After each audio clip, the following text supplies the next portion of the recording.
Rakas Jumalan perheväki, Jumalan rauhaa teille kaikille. Tänä päivänä on käynnissä taistelu Raamatusta eli Jumalan sanasta. Mitä se tarkoittaa? Se on samalla taistelu herätyksestä. Herätystähän on kovasti kaivattu ja rukoiltu, mutta jos Raamattu otettaisiin todesta, jättimäinen herätys räjähtäisi silmille huomenna. Jos uskottaisiin, että se on totta, mitä siellä lukee, jättimäistä herätystä ei pysäyttäisi yhtään mikään. Mutta valitettavasti Raamattu ei enää monen silmissä ole totta. Sanotaan, että se ei ole historiallisesti totta ja siellä on virheitä ja ei sitä pidä ottaa vakavasti. Mutta mikä se Raamattu oikein on? Sehän on Jumalan antama ilmoitus. Raamattu on Pyhän Hengen kirjoittama kirja. Sitä ei kannata repostella. Olette varmaan lukenut ilmestyskirjasta, että sieltä lopusta, että joka ottaa pois tästä jotakin tai lisää jotakin, se on hengen vaarallista. Silloin otetaan pois se osa, joka sinulla on Uudessa Jerusalemissa. En uskaltaisi ottaa pois sieltä mitään, enkä lisätä, enkä ihmisjärjellä ajatella. Luther sanoi aikanaan, että jos sä järkeilet ja muutat sieltä jotakin, niin silloin sä olet tehnyt oman järkes omaksi epäjumalaksi. Tehdään ihmisjärki epäjumalaksi. Ja Luther sanoi, että jos sä sieltä jotakin poistat tai muutat, sä menetät koko kirjan. Viisasta puhetta.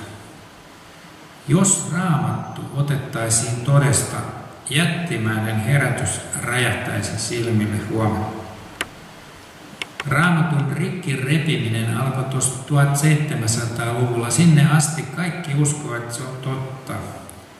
Mutta sitten tuli poliittiset syyt. Ranskan vallankumous, Charles Darwin.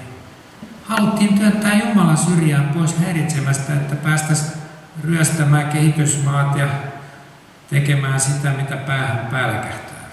Se oli poliittinen syy, ei se ollut tieteellinen syy. Sitten oli opilliset syyt tehdä Raamatun alkuluvut myyteiksi. Nyt tilanne on se, että Raamatun 11 alkuluku on tehty myyteiksi lainausmerkeissä opillisista syistä, koska mä palaan siihen asiaan, miksi tämä tehtiin. Siellä on 3 syytä, mutta voitte jännityksellä odottaa, mitä ne on. Sitten on tämä gnostilaisuus, jota Jeesus vihasi. Se on ne Nikolaittain opit, mistä sanoo Jeesus vihaa, sanoo ilmestyskirjassa. Gnostilaisuus tarkoittaa, että kun tässä maailmassa on kumminkin kuolemaa, pahaa, sairautta, kärsimystä, niin ei nämä niin kuin Raamatun repijät pysty selittämään, mistä se tuli, niin ne sanoo, että on ollut tämmöinen demiurgos, tämmöinen epäonnistunut luoja, että luoja epäonnistui luomistyössä, sen takia täällä on kuolemaa ja sairautta ja kurjuutta. Tämä on uusgnostilainen oppi, mitä opetetaan, että Raamattu ei ole totta ja sinne pannaan sitä ihmisjärkeilyä. Voidaan sanoa, että nämä uudet opettajat on uusgnostilaisia. Jeesus vihasi gnostilaisia, jota ilmeisesti oli nämä Nikolaittain opintarjoajat, joista ilmestyskirjassa puhutaan. Mutta loppujen lopuksi kyse on ihmiskunniasta vai Jumalan kunniasta. Yliopistoteologit haluaa sitä laakeriseppelettä päänsä ja ihmiskunniaa.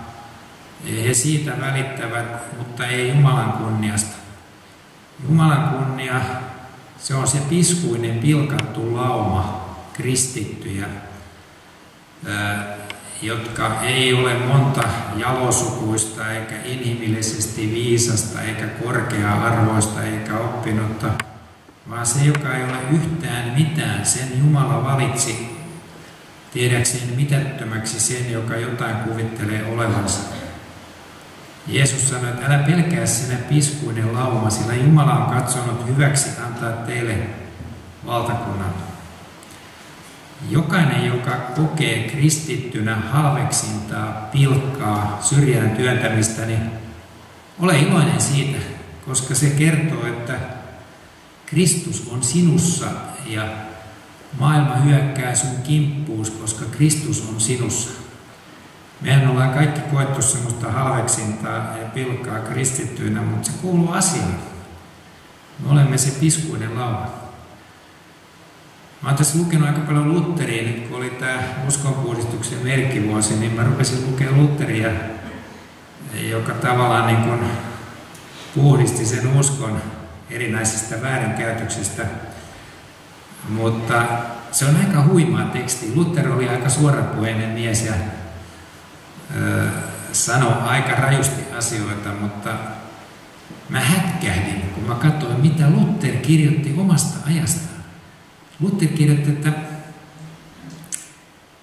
ei se Luther ollut niin hirveän tyytyväinen siihen uskonpuhdistuksen tuloksiin itsekään. Ja se joku kysyi siltä, että paljon täällä Saksassa on nyt uskovia, niin kuin sellaisia ihmisiä, joissa on Kristus. Jos sinussa on Kristus, niin sinussa on Pyhä Henki.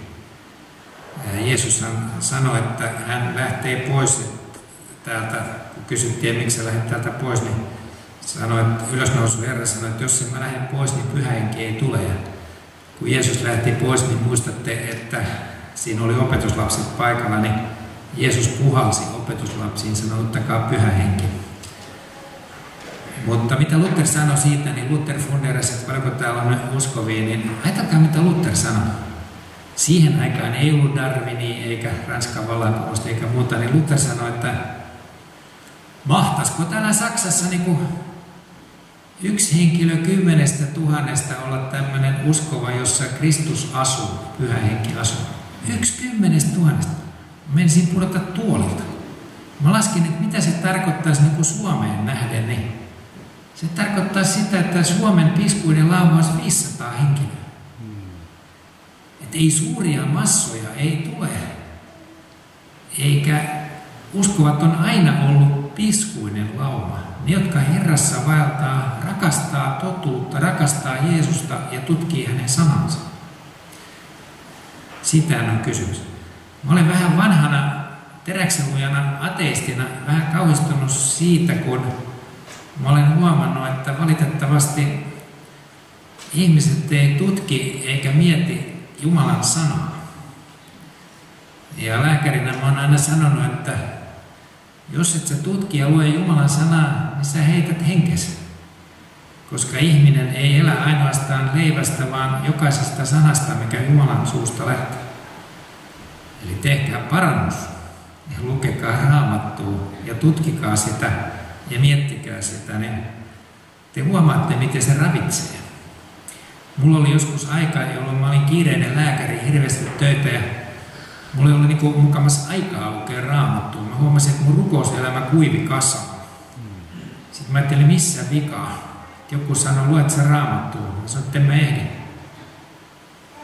Se sanoi, kyllähän sä ehdit, kun tuolla muuten, mä kerron sulle tällaisen salaisuuden, että jos sä heräät 6:30, niin sieltä vuorokaudesta löytyy niinku yksi ylimääräinen tunti 6:30, et sä oo huomannut. Herää silloin, sulla on tunti aikaa tutkia Raamattua. Ai jaa, joo, hyvä neuvo.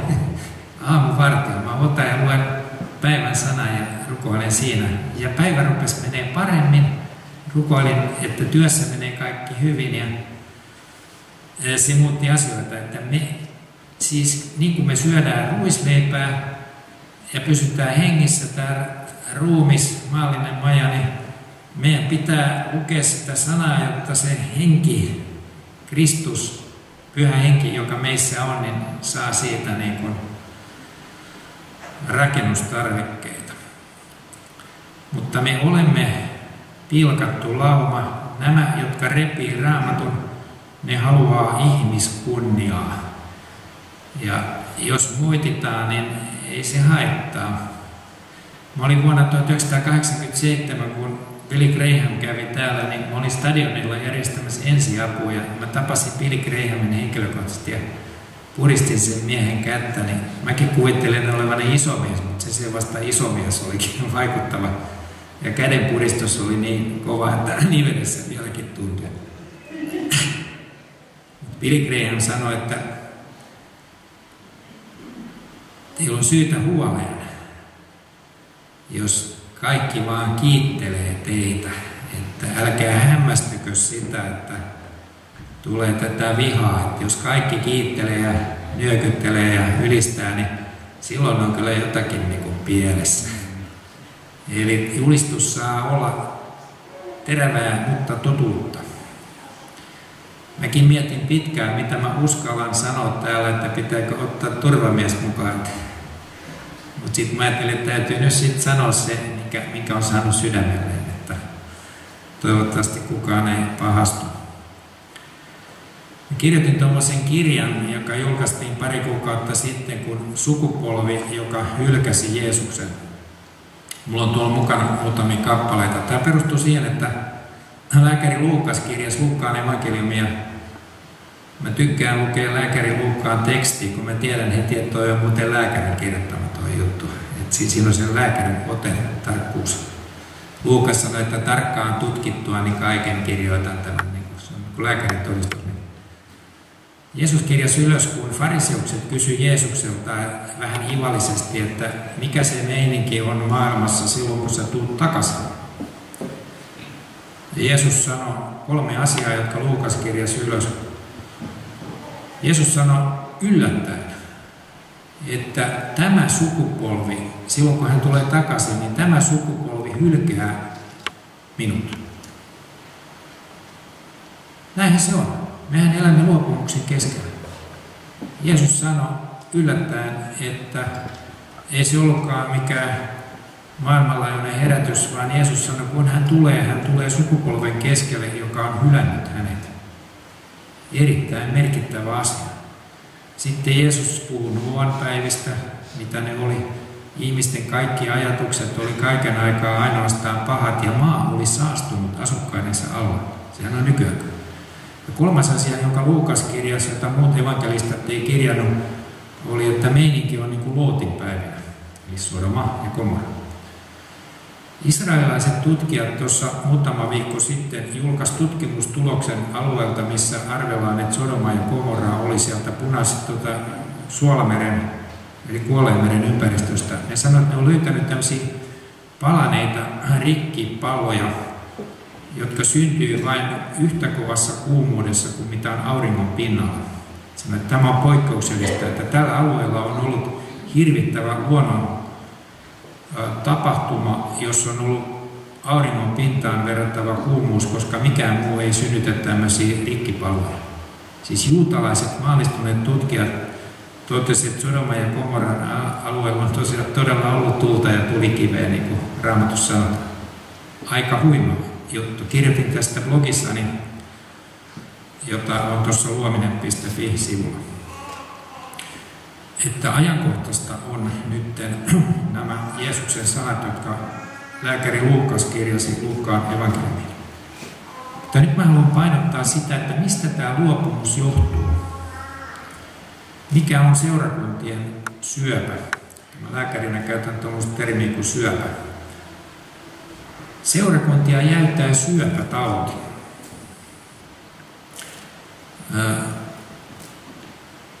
Suomessa viime vuonna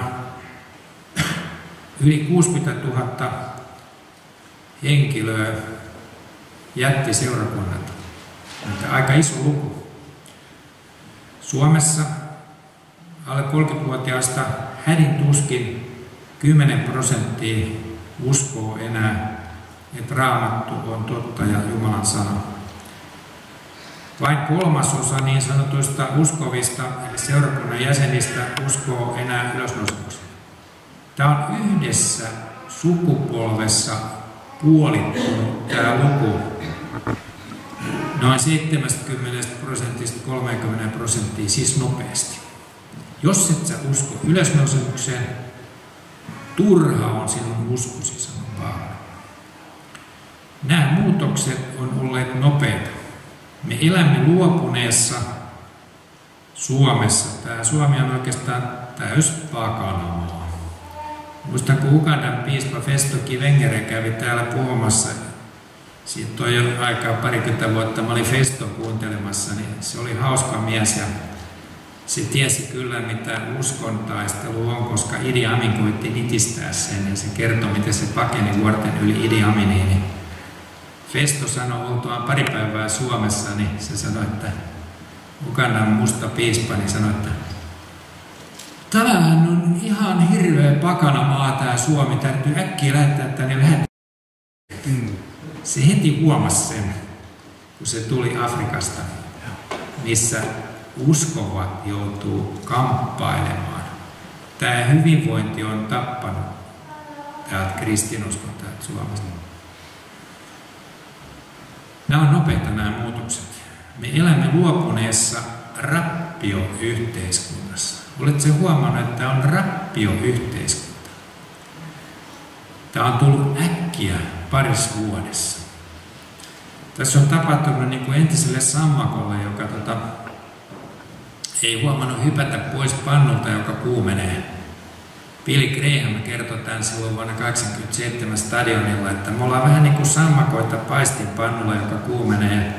Kun se on vaihtolämpöisen, niin se ei älyä hypätä siitä pois. Et me totutaan tähän rappioon, joka tulee ovista ja ikkunoista ja savupiipusta, ja me ei niin kuin tajuta, mistä on kysymys. No mistä tämä johtuu?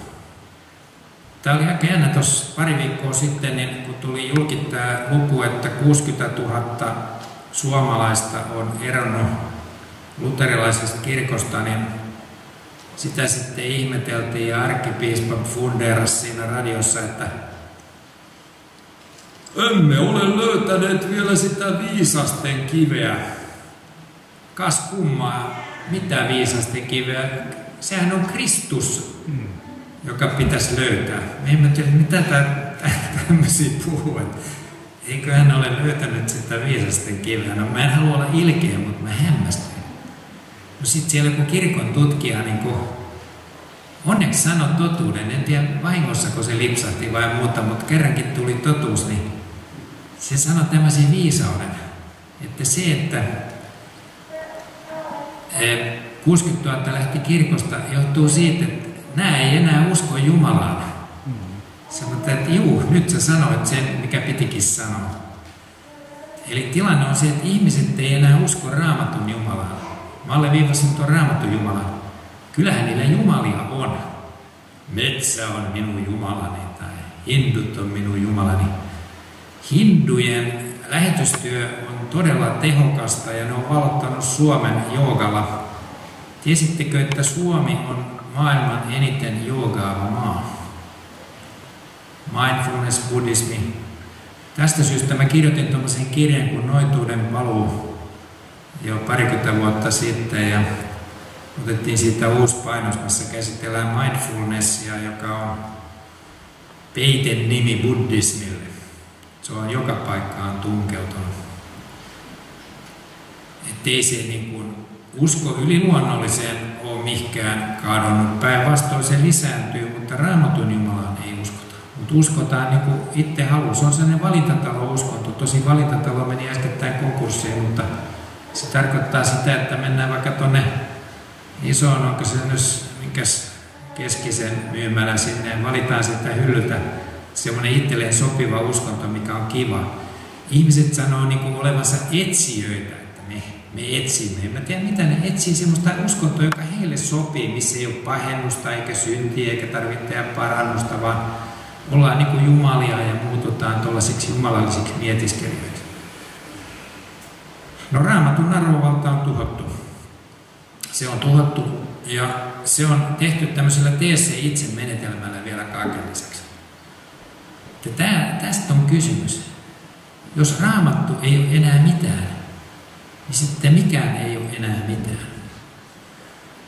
Ja Raamatun 11 alkuluku on muutettu myyteiksi. Tämä on aika ovela temppu. Sanottu, että ne on myyttejä. Ja kohta selvii, minkä takia on valittu juuri nämä 11 Raamatun alkulukua, jotka on ollut pakko muuttaa myyteiksi. No siinä oli tämä poliittiset syyt, Darwin, Lyell. Mutta se oleellinen asia on, että miksi just Raamatun 11 ensimmäistä lukua on tarvinnut tehdä myyteiksi. Sen takia, koska niissä on se oleellinen. Niissä on luominen, lankeemus. Ja sen takia ne on ollut hyvä tehdä myytiksi, koska näissä 11 Raamatun ensimmäisessä luvussa kerrotaan ihmiskuntaa kohdanneesta 3 vakavasta tuomiosta. On turvallisinta tehdä niistä taruja, koska sehän hirvittää, että joutuu vastuuseen teosta ja tulee tuomio. Mitkä ne oli ne syyt, miksi Raamatun 11 ensimmäistä lukua piti tuhota muuttamalla ne myytiksi? Se oli kuolemantuomio synnistä. Se oli Jumalan sanan epäileminen. Se lähti siitä, että käärme sanoi Eevalle, että onko Jumala todellakin sanonut. Ruvettiin epäilemään Jumalan sanaa. Ei mitään uutta, sitähän tehdään tänäkin päivänä. Syötiin hyvän ja pahan tiedon puusta, siitä tuli kuolema. Ja kuolema iski koko luomakuntaa. Koko luomakunta huokaa tämän kuoleman alla ja odottaa sitä päivää vapautusta, milloin luodaan uudet taivaat ja uusi maa, jossa pikkupoika käy suden ja lampaiden kanssa laitumella ja kaitsee niitä ja leijona ja lammas makoilevat yhdessä. Ja tätä me odotamme, että se palautuu se paratiisi. Ja sinne ollaan menossa, jos Herra suoja. Se onkin se näköala, mikä tässä on upeata. Mutta tämä maailmaa kohdannut kuolema sen takia, että epäiltiin Jumalan sanaa, niin se painaa täällä ja se aiheuttaa tämän kärsimyksen ja sairaudet ja muut, mitä täällä on. Mutta jos se nollataan, niin silloin päästään siitä eroon. Ja sitten toinen on vedenpaisumus. Se kohtasi koko ihmiskuntaa. Sieltä pelastui sitten Noa vaimoineen ja pojat vaimoineen. Ja miksi vedenpaisumus tuli, niin Jeesus sanoi, että meininki, kun hän tulee, on niin kuin Noan päivinä, eli kaikki ihmisen ajatukset olivat kaiken aikaa ainoastaan pahat. Maailma oli pahuuden kyllästämä ja maa oli saastunut asukkaidensa alla. Sen takia se hävitettiin. Ja mikä se kolmas syy on tuhota Raamatun 11 alkulukuun, on tämä Baabelin tapahtuma. Jumala sanoi Baabelissa, ja Jumala sanoi, levittäytykää ja täyttäkää maa. Mutta ihminen ei sitäkään käskyä noudattanut, vaan rupesi rakentamaan kaupunkia. Jumala meni katsomaan, mitä nämä puuhailee siellä, ne puhuu yhtä kieltä ja ne sanoi, että nyt ei ole mahdotonta mikään, mitä he aikovatkaan tehdä. Ja Jumala karkotti ne sieltä, sekoitti kielet. Me ollaan muuten tultu takas Baabeliin. Internet. Eli ihmiset on kaikki samassa kaupungissa, keskustelee suunnilleen samalla kielellä. Ja nyt heille ei ole mahdotonta mitään, mitä aikovatkin tehdä. Monet tiedemiehet fantasioi siitä, että elämä voisi jatkuu ikuisesti tekniikan avulla. Että tallennetaan sun aivos supertietokoneelle ja kaikki mitä ajatukset sulla on, hyvät ja pahat. Ja sitten herätetään sut henkiin jonain päivänä. Tai pannaan aivot johonkin liemeen, että jos kroppa ruumis kuolee, niin pannaan aivot sitten ja yhdistetäänkin koneeseen. Tämähän on tietysti niin kuin lääkärin näkökulmasta täyttä hyllypölyä ja roskaa. Ei semmoista voi koskaan tehdä. Mutta tämmöiset fantasiakirjailijat niin kirjoittelee tämmöisiä kirjoja, ne myy miljoonia. Ihmiset kuvittelee, että ne sais iankaikkisen elämän omalla teknologiallaan, mutta sekin kuvastaa siitä, että me ollaan Jumalan kuvia, koska Jumala on pannut iankaikkisuuden ihmisten sydämeen. Ja ihmiset niin ei ne voi hyväksyä sitä, ei ateistitkaan, ne ajattelee, että kyllä siellä kuoleman jälkeen varmaan jotakin on, mutta se voi olla niille aika ikävä yllätys. Mutta huomaa, 11 alkuluku tehty myyteeksi, koska siellä on nämä 3 isoa ihmiskuntaa kohdannutta tuomioon, niistä ei haluta puhua, koska parannusta ei haluta tehdä. Ja niin kuin tiedätte, usein kysyn, miksi ihmiset ei tule uskoon. No sehän on sanottu Raamatussa. Ne rakastaa pimeyttä. Sen takia ne rakastaa pimeyttä, ettei tarvitse tehdä parannusta. Ei se sen monimutkaisempi juttu. No sitten mä kysyn, mikä on tämän sopan keittänyt ja mikä on vihollisemme tehokkain ja ainoa ase. Mikä se on? Tuossa Charles Darwin. Näin se vaan on. Tämä on se syy, kun britit tutki, minkä takia 90% seurakuntanuorista jätti seurakunnat sen jälkeen, kun ne meni lukioon ja yliopistoon. Vastaus oli Darwinin kehitysoppi. Jumalaa ei ole, kun kaikki kehittyy itsestään. Kävin tuossa Lontoon luonnonhistoriallisessa museossa, joka on kuin valtava kirkkokatedraali. Siinä on toiset holvot. Se on niin kuin menisi vanhaan valtavaan katedraaliin. Ja siellä on alttarilla 2 tonnia painava Darwinin valkoinen patsas, jota siellä palvotaan siellä alttarilla. Se on aika jännä juttu, mutta siitä te näette, mitä nykyaika palvoo. Kaikki on Darwinin evoluutiota. Mä sanoin toissapäivänä, että kun tulee uusi Mitsubishi-auto, niin insinöörit tekee uuden Mitsubishi, niin sen nimi on Mitsubishi Evolution. Eli kaikki tämä niin pyörii, kaikki mukavasti kehittyy paremmaksi. Se on sellainen myytti, että eihän kaikki kehity paremmaksi. Mähän näen sen joka aamu, kun mä katson peiliin, niin naama on entistä ryppysempi, että niin huonommaksi täällä kaikki menee. Se on luonnonlaki. Charles Darwin niin on tämän näytelmän konna. Ja Charles Darwin on mielenkiintoinen, koska hänen kirjansa on eri juttu. Sitten Darwinin kirjeenvaihto on mielenkiintoinen, se on netissä luettavissa. Ja sitten Darwin kirjoitti omaisilleen oma elämäkerran, jota ei ollut tarkoitettu julkisuuteen. Mutta nyt se on netissä. Darwinin salaisuus. Darwin ilmoitti, että hän haluaa tappaa Jumalan, koska hänen 8-vuotias tyttärensä kuoli ja Darwin pui nyrkkiä Jumalalle sen takia. Darwin piti kirjeenvaihdossaan, hän sanoi, että hänen kirjansa on paholaisen evankeliumi. Ajatelkaa. Hän piti kristinuskoa kirottuna oppina. Tämmöinen mies. Hän ilmoitti kirjallisesti kirjeessä, kun joku sitä kysyi hänet kirjeitse. Hän ilmoitti kirjallisesti, että hän ei usko Raamattuun eikä Jeesukseen. Tämmöinen kaveri hallitsee kaikkea, mitä meidän yhteiskunnassamme tapahtuu nykyään, vaikkei kaikki sitä huomaa eikä tajua, mutta se vaan on näin. Ja tosiaan, tuossa on tuo lähde Evolution and the Christian Faith, ystäväni Philip Bellin, joka on brittiläinen tiedemies ja luomisasiaa ajava, niin on kirjoitti tuoreen kirjan, joka julkaistiin viime syksynä. Erittäin hyvä kirja englanniksi. Tosiaan. Eli niin kuin mä sanoin, niin 90% yleensäkin uskosta luopuneista ilmoittaa syyksi Darwinin opin. Tässä on sellainen hauska piirre, että kun näiltä kysytään näiltä nuorilta, että kun ne sanoo, että en mä usko enää, koska Darwin oli oikeassa, niin sitten kun niitä kysyttiin toinen kysymys, se oli vähän ovelaa, niin kysyttiin, että perustele, miksi sä uskot Darwinin oppiin? Niin seuraa kammottava hiljaisuus. Koska kaikki muutkin uskovat. Juu, mutta miksi sä uskot? Sano syy, miksi sä uskot.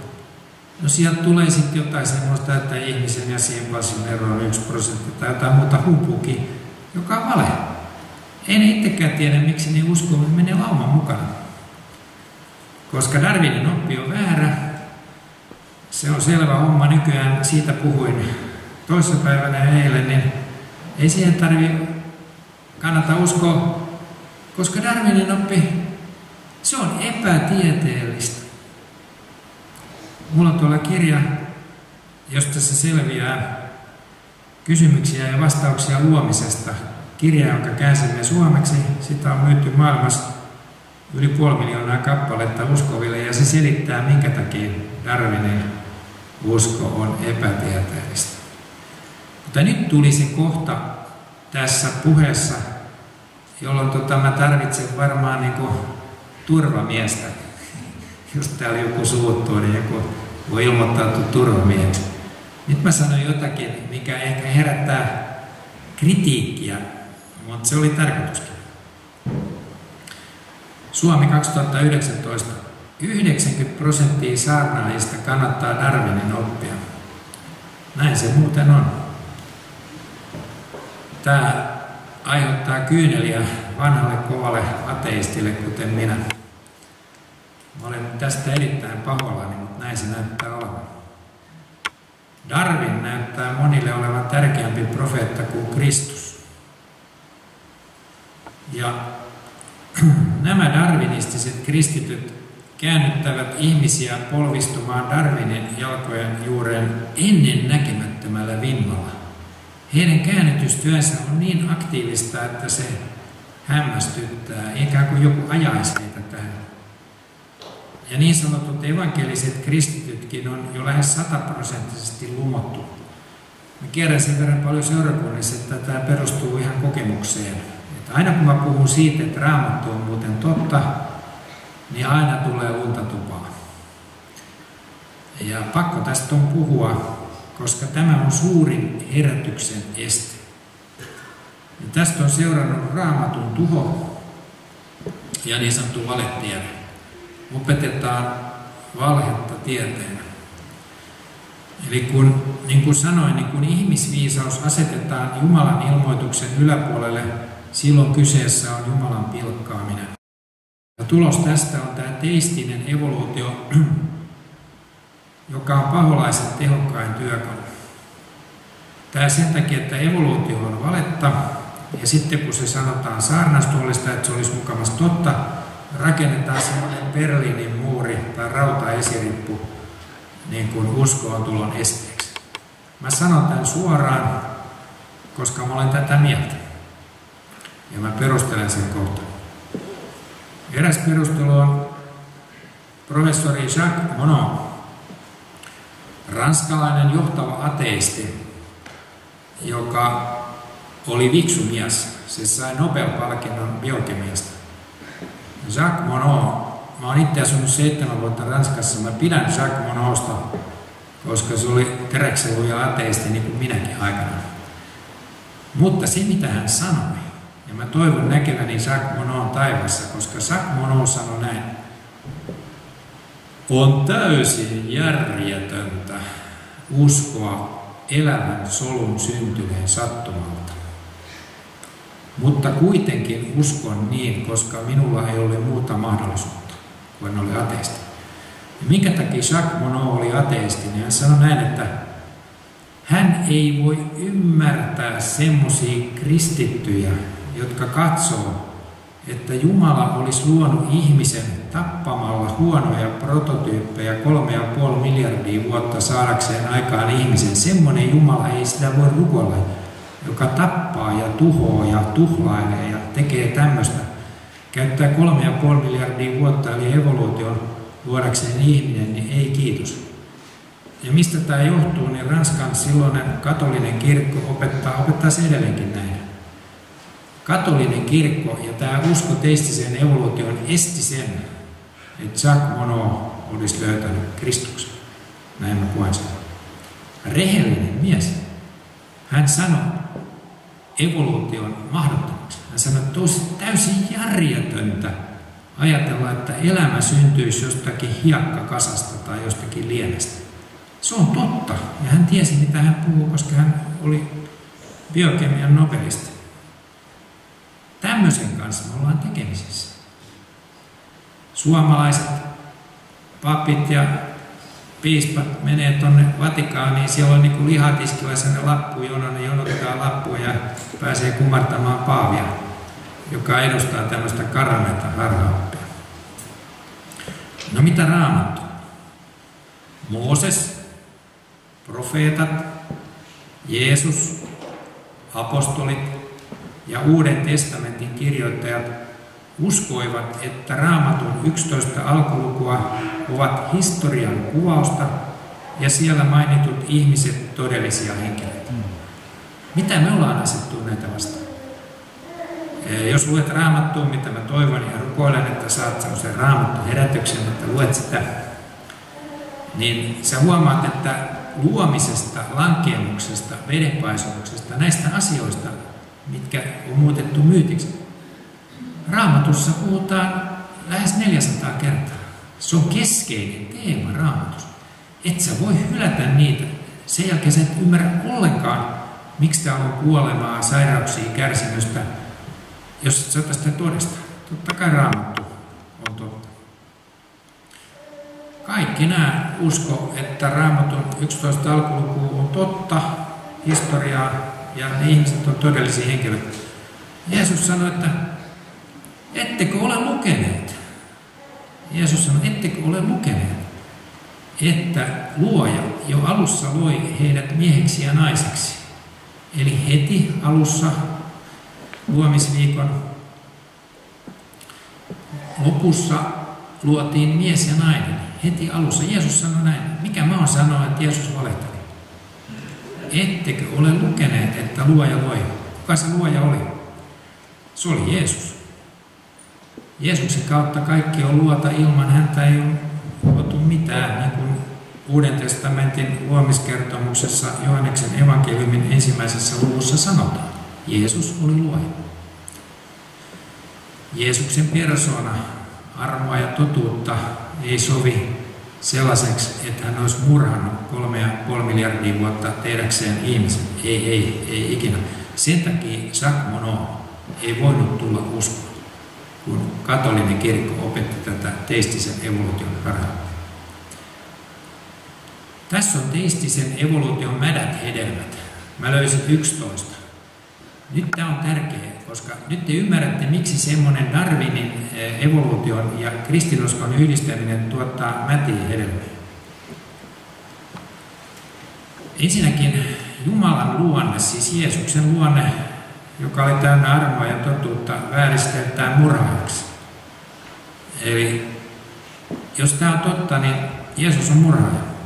Jeesus olisi murhannut huonoja, epäonnistuneita tekeleitä 3,5 miljardia vuotta saadakseen lopulta aikaan ihmisen. Mikä tämä tämmöinen Jumala? Onko se kykenemätön luomaan omaa kuvaansa? Ei missään tapauksessa.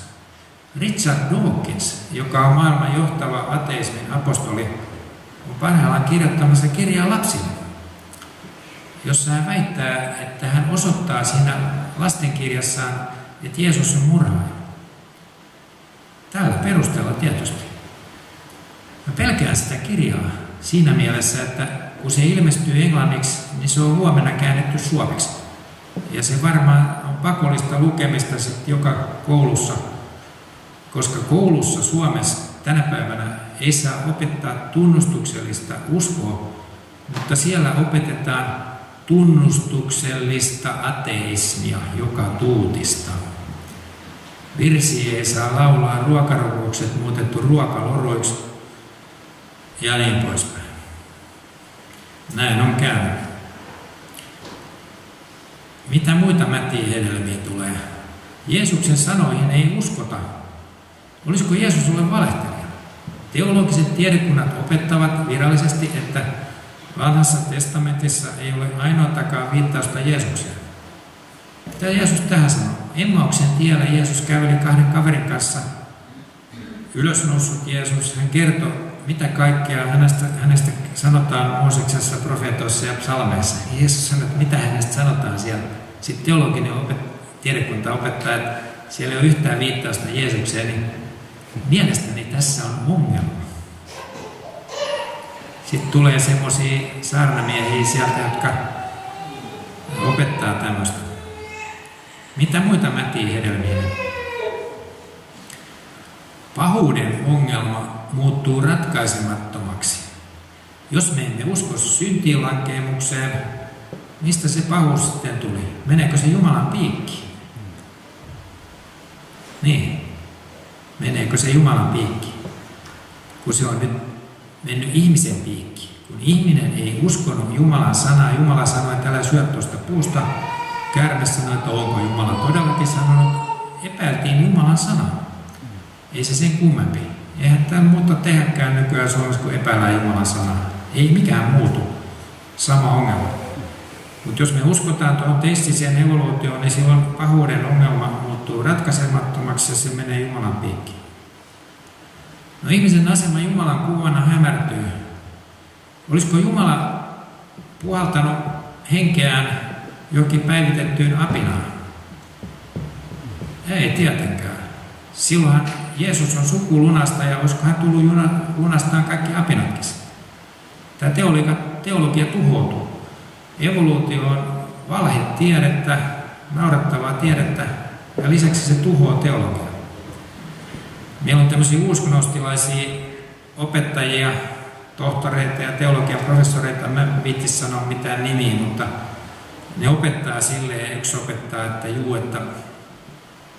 Jumala valitsi jonkun kiltin apina ihmisen ja nosti sen niskasta ja pudotti paratiisiin ja katsoi, miten se pärjää. Ja kun se ei pärjännyt, niin se heitti se sieltä ulos.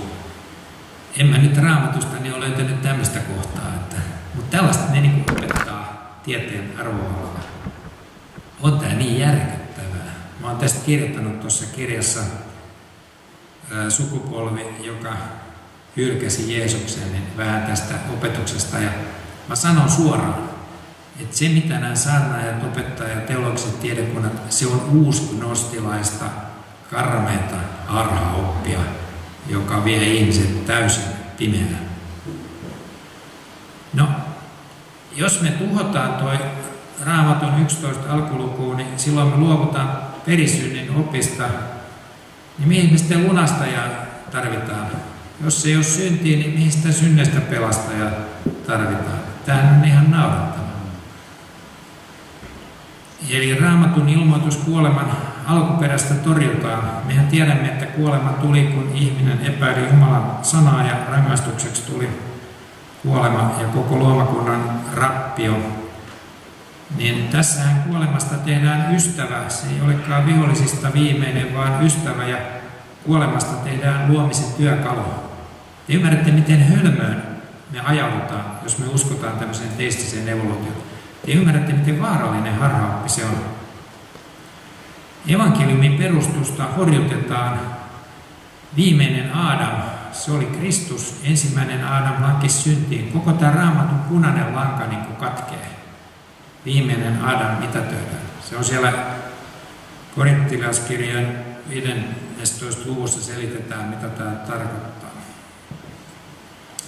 Ja ei tämä tähän loppu. Mätiä hedelmiä tulee lisää. Kaiken ennalleen asettaminen tulevaisuudessa kyseenalaistetaan, eli uuden taivaan ja uuden maan luomista.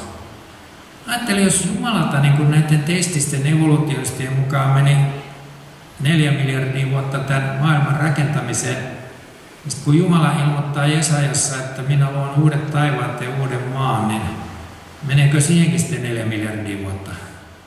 Jumala nimittäin luo sanallaan. Kun Jumala sanoo, niin tapahtuu. Psalmissa sanotaan, että suunsa henkäyksellä Jumala loi koko tähtitaivaan. Miten se on mahdollista? On se, kun hän on kaikkivaltias. Mihin kaikkivaltias pystyy? Eräs ateisti sanoi, että Jumalaa ei voi olla olemassa, kun tähtiä on niin paljon. On se aika viitsikäs väite, koska mitä tähdistä sanotaan, niin sanotaan, että taivaat julistavat Jumalan kunniaa. Niin Jumalan kunniaa julistaa tuo tähti taivas. Sen täytyy olla upea, niin upea kuin kuvitella saa, koska se heijastaa Jumalan kunniaa. Nämä on semmoisia veikkoja nämä ateistit, että niin kuin Richard Dawkins sanoi, se oli kerran luennoimassa, sillä oli semmoinen lautanen siinä ja siinä oli yksi kala. Ja sitten se nosti sitä kampella ja sanoi, että Jumala ei ole, koska kampela on niin ruma kala. No mun mielestä kampela on ainakin hyvä, varsinkin savustettuna. Ja siinä on kaunis semmoinen kuvio siinä päällä. Se on aika tyylikäs ja kaunis kala, aika hieno. Mutta kun sillä sattuu silmät olemaan sillä puolella, millä se kattelee ylöspäin, niin kun se menee sitä pohjahiekkaa pitkin, niin eihän se ole mitään järkeä panna sitä silmää sinne alapuolelle hiekkahierroissa, niin heti niin kuin tuhoisi sen silmän. Niin totta kai ne on pantu siihen yläpuolelle, mutta näiden veikkojen mielestä Jumala ja joku kampela on niin ruma kala. No, oman arvonsa tuommoiset kommentit. Mitä muita mätiä hedelmiä? Seurakuntien tehtävä menettää merkitystään. Niistä tulee tämmöisiä kristillisiä perinneyhdistyksiä ja joogasaleja. Meidän seurakunta oli ensimmäinen Helsingissä ja vielä Tuomiokirkko-seurakunta, jossa aloitettiin tämä niin sanottu kristillinen jooga. Ja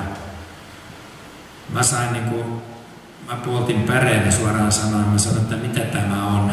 Te tuotte hindujumalia, ihmisiä hokemaan hindujumalien nimiä tuonne meidän kirkkoon. Ja no vastaus oli, että kun ihmisiä koko ajan lähtee sieltä, niin tämähän on hyvä tapa houkutella lisää ihmisiä niin kuin kirkkoon takaisin. Ai niinkö? Väärillä Jumalalla. Seurakunnista on tullut joogasaleja ja kristillisiä perinneyhdistyksiä, joilla ei ole enää mitään tekemistä kristinuskon kanssa. Siellä on äitijoogaa, vauvajoogaa, äijäjoogaa, jopa kissajoogaa. Mitäs kissajoogaa on? Niin pannaan kissa tuohon olkapäälle ja sitten ruvetaan joogaamaan kissan kanssa. Suomi meni ihan sekaisin. Tämä on niin maailman eniten joogaava maa. Tuossa mä sanoinkin, että mulla on Noitoidenpalon kirja, missä mä kerron siitä. Mutta tämän lisäksi me elämme rappioyhteiskunnassa. Yhteiskuntajärjestys horjuu. Meillä on abortti, eutanasiaa yritetään, tämä LGBT-sekoilu ynnä muuta, tiedätte mitä se tarkoittaa, niin tähän on mennyt ihan kaameeksi. Pietarsaaressa pakotetaan nuorukaiset katsomaan semmoista aika kyseenalaista elokuvaa kouluohjelmana. Hävytöntä, rikollista, törkeää. Samanaikaisesti niin, ei saa veisata virsiä eikä rukoilla eikä mitään. Tämä on rappioyhteiskunta. Ja pahinta on, että tähän teistiseen evoluutioon ei reagoida mitenkään. Seurakunnat nukkuu, ne kuorsaa. Ja kaikki haluaa nimittäin olla oppineita ja älykkäitä. Me uskomme näin kuin tähän uskontoon ja sitten me uskomme tuohon Darwiniin ja Jumala varmaan käytti 3,5 miljardia vuotta kyhätäkseen ihmisen ja Jumalalta kuluu 380 miljoonaa vuotta, että se loi amebasta hiiren. Tämmöinen Jumala niin on tämä akateeminen Jumala. Nämä ateistit antaa olla näiden teististen evolutionistien ihan rauhassa, koska ne on saatu saaliiksi. Mutta meidän kimppuun ne käy, jotka uskoo Raamattuun. Saarnaaja William Burnall sanoi jo, se eli 1617-1679, niin se sanoi viisaasti näin, että kuinka moni jääkään taivasten valtakunnan ulkopuolelle, koska he häpeävät mennä sinne hulluntakissa. Tässä ollaan piskuinen lauma, joka saa kaiken pilkan niskaansa, niin kuin asiaan kuuluu. Niin kaikki elää jumalisesti Jeesuksessa Kristuksessa joutuvat vainottaviksi, sanoo Raamattu. He kantavat Kristuksen pilkkaa ja me ollaan iloisia siitä, koska suurempaa kunniaa ei voi tulla ihmiselle, kun saada nauttia pilkkaa Kristuksen tähden. Se on se suurin kunnia. Jos sä sitä herkkua saat nauttia, oo iloinen, koska Kristus on sinussa ja maailma hyökkää sinussa olevaa Kristusta vastaan kimppuun. Näin se menee, kun kirjoitettu on. Mutta me emme heitä pyyhettä kehään. Kavereiden kanssa tehdään tuosta Luominen-lehteen 4 numeroa vuodessa, missä aina uusin tieto siitä, joka tukee Jumalan olemassaoloa ja Raamatun luotettavuutta otetaan esiin. Paljon painottuu eläimiin. Tuossa on kuvassa kolibri. Ystäväni kirurgi Mikko Tuuliranta on kirjoittanut tuommoisen kirjan, joka on lukiolaisen eloonjäämispakkaus. Eli jos lukiolainen lukee ton BIOS 1, niin se on lukion biologian oppikirja BIOS 1 evoluutio-osion analyysi, niin se säilyy uskossa. Jos ei se lue niin sudet syö sen. Mikko Tuuliranta, joka on taitava yleiskirurgi, se osoittaa tuossa, että ihmisessä ei ole yhtään turhaa elintä eikä surkastumaa, joita voisi poistaa, vaan kaikki toimii. En mene yksityiskohtiin, mutta suosittelen uskovalle nuorelle, joka menee lukioon, niin toi kirja tarvitsisi lukea. Se on ohut ja terävä. Terävä kuin kirurgin veitsi. Sitten tämä kysymys, kysymyksiä ja vastauksia luomisesta, niin siinä on 60 kysymystä, joilla kristittyjä aina pilkataan. Tohtoritason uskovat tiedemiehet vastaa niihin kaikkiin. Sun ei tarvitse keksiä itse pyörää, jos tulee tämmöinen ongelmakysymys, esimerkiksi mikä oli jääkausi ja dinosaurukset ja vedenpaisumus. Tämä vastaa niihin kaikkiin. Ne on huipputason artikkeleita. Kirja on myyty 500 000 maailmassa. Toi tarvitsisi olla jokaisen kristityn hyllyssä, koska sä voit sieltä katsoa aina, että miten tämä ongelma ratkaistaan. Sitten me tehtiin ihan pienille lapsille tuommoinen tositarina maailmasta alusta loppuun, tuommoinen kuvitettu pieni kirjainen niin kuin lapsille. Sitä mulla ei ole nyt mukana. Mutta sitä voi tilata tuolta Luominen kaupasta, luominen.fi. Sitten tuossa on tuommoinen 1,5 tunnin elokuva Evoluution akilleen kantapäät, niin aina sanotaan, että ei yksikään tiedemies usko Raamattua, niin tuossa on 15 huipputiedemiestä, jotka uskoo ihan niin kuin minäkin. Ja siinä on erinomaiset animaatiot, tekstit, hyvät haastattelut ja siinä on tekstitys yli 10 eri kielellä. Et sitä voi käyttää opetukseen. Hyvin tärkeä ja tuo on paras filmi, mitä maailmassa tällä hetkellä on olemassa. Sen takia me käänsimme sen suomeksi. Sitten tuossa lopuksi vielä tämä kirja, jonka mä tein tästä tämän päivän puheteemasta, eli sukupolvi, joka hylkäsi Jeesuksen. Käsitellään tätä aihepiiriä. Mutta nyt mä olen varmaan ylittänyt jo minulle suoran ajan, että eiköhän nyt lopetella tähän ja toivotan kaikille runsasta Jumalan siunausta ja intoa lukea ja tutkia Raamattua. Se on äärimmäisen tärkeä asia.